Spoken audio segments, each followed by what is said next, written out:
अस्सलाम वालेकुम जी। मैं आपको खुशामदीद कहता हूँ अपने वीज़ा टॉक के चैनल में। मेरा नाम है मोहम्मद सुलेमान। आज की इस वीडियो के अंदर मैं आपको बताने जा रहा हूँ पुर्तगाल के वीज़े के बारे में कि आप पुर्तगाल का वीज़ा अपने मोबाइल फ़ोन से ख़ुद कैसे अप्लाई कर सकते हैं। उसका मुकम्मल तरीक़ाकार क्या है, मैं आपको पूरी तरह लाइव समझाऊंगा और आपको बताऊंगा कि आप भी अपना लेटर 2 से 3 घंटे में कैसे हासिल करेंगे। तो चलिए वीडियो को शुरू करते हैं। वीडियो शुरू करने से पहले आप सब लोगों से दरख्वास्त कि मेरे इस चैनल को सब्सक्राइब करें, बेल आइकन का बटन ज़रूर प्रेस करें ताकि आपको मेरी आने वाली हर नई वीडियो मिल सके।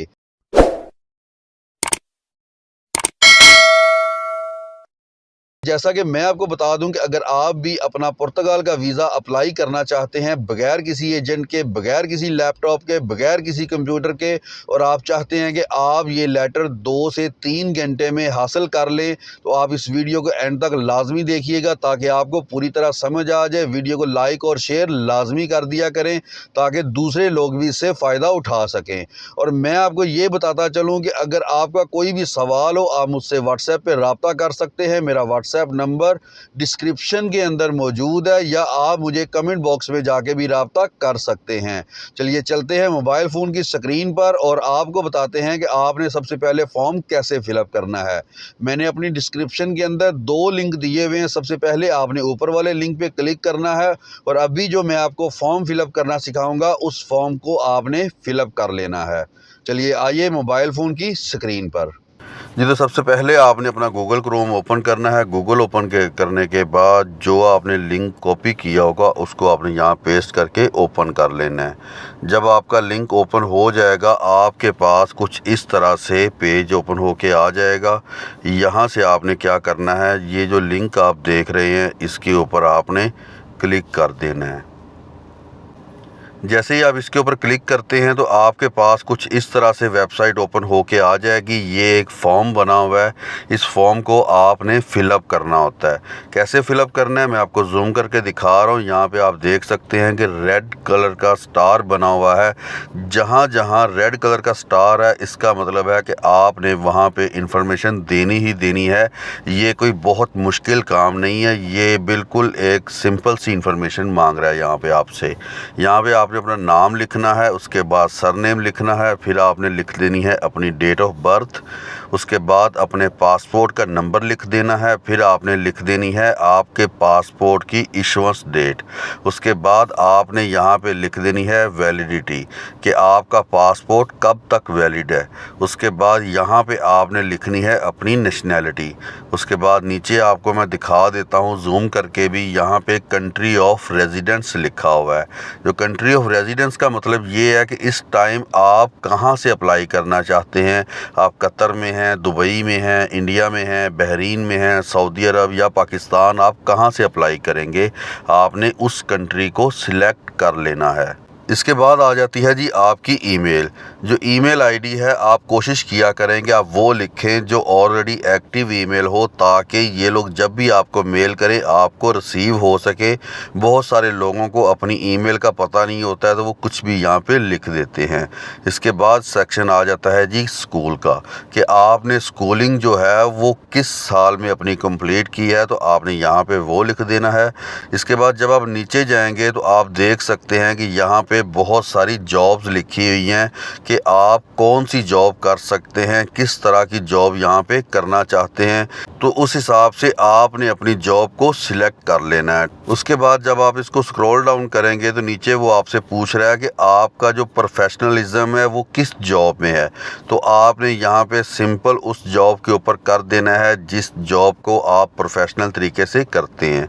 जब उसके बाद हम इसको फिर से स्क्रॉल डाउन करेंगे, स्क्रॉल डाउन करने के बाद नीचे वो आपसे पूछ रहा है कि आपकी जॉब का टोटल एक्सपीरियंस कितना है, आपने कितने साल तक इस जॉब को किया हुआ है, आपने अपने हिसाब से यहाँ पे लिख देना है। उसके बाद वो आपसे पूछ रहा है कि आप किस ज़ुबान में जो है वो अप्लाई करना चाहते हैं।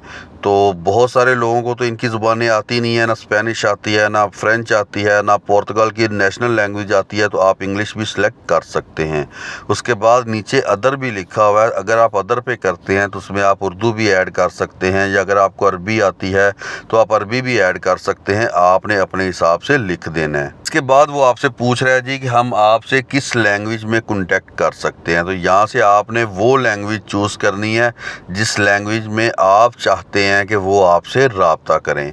उसके बाद आप नीचे देख सकते हैं आपने इन 3 डॉट्स के ऊपर क्लिक कर देना है। तीनों डॉट्स के ऊपर क्लिक करने के बाद आपने अपने फॉर्म को सबमिट कर देना है। जैसे ही आप सबमिट करेंगे तो 2 से 3 घंटे के अंदर अंदर लेटर जो है वो आपकी ईमेल के ऊपर आ जाता है।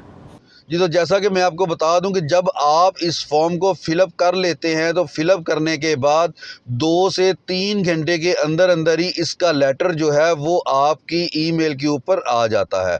अब मैं आपको लेके जाता हूं वीज़ा सेक्शन के अंदर और आपको बताता हूं कि वहां से आपने फॉर्म को कैसे डाउनलोड करना है, कैसे फिलअप करना है और उसके लिए कौन कौन से डॉक्यूमेंट्स आपको चाहिए होते हैं।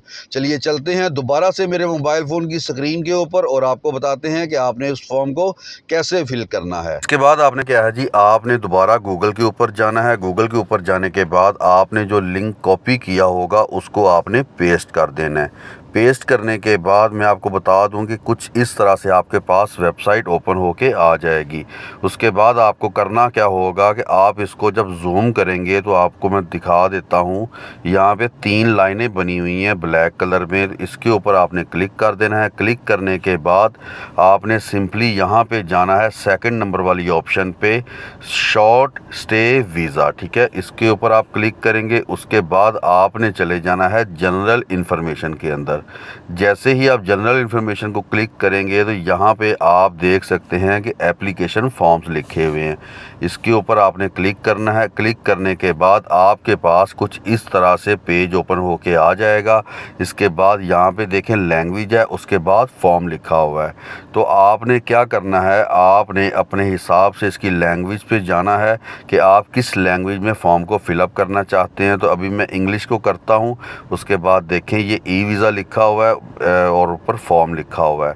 मैं फॉर्म के ऊपर क्लिक करता हूं तो मेरे पास कुछ इस तरह से फॉर्म ओपन होके आ जाएगा। मैं आपको दिखा देता हूं कि यहाँ पे जब आपके पास फॉर्म ओपन होगा तो इस फॉर्म को आपने अपना करेक्ट डाटा यहाँ पे डाल के इसको फिलअप कर लेना है। फिलअप आपने कैसे करना है, यहाँ पे आपने अपना सर नेम लिखना है, सर नेम बर्थ लिखना है, फर्स्ट नेम लिखना है।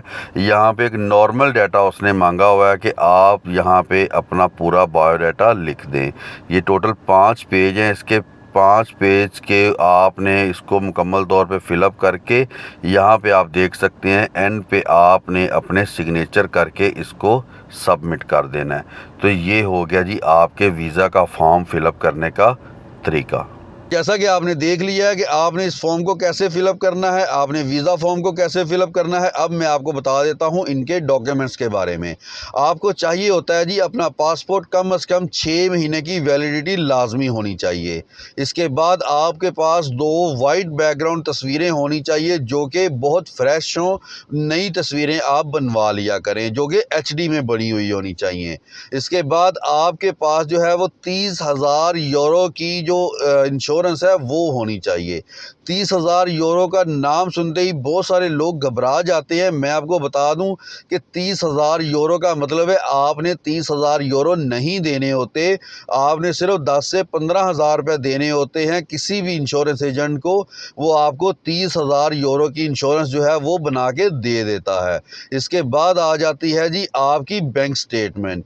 बैंक स्टेटमेंट जो होती है वो मैं आपको बता दूं कि आपको बैंक स्टेटमेंट कम से कम 5,000 यूरो की चाहिए होती है। बैंक स्टेटमेंट के बाद आता है जी आपका पुलिस करैक्टर सर्टिफिकेट।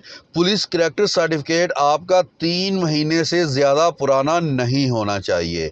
इसके बाद आपका FRC लेटर आ जाता है। जब आपके ये सारे डॉक्यूमेंट्स फुल हो जाते हैं तो आप इस फॉर्म को सबमिट कर सकते हैं। ये पुर्तगाल की एक मुकम्मल इन्फॉर्मेशन है। आप खुद अप्लाई करें, एजेंटों से बचें बजाय इसके कि आप उनको बहुत सारे पैसे दें।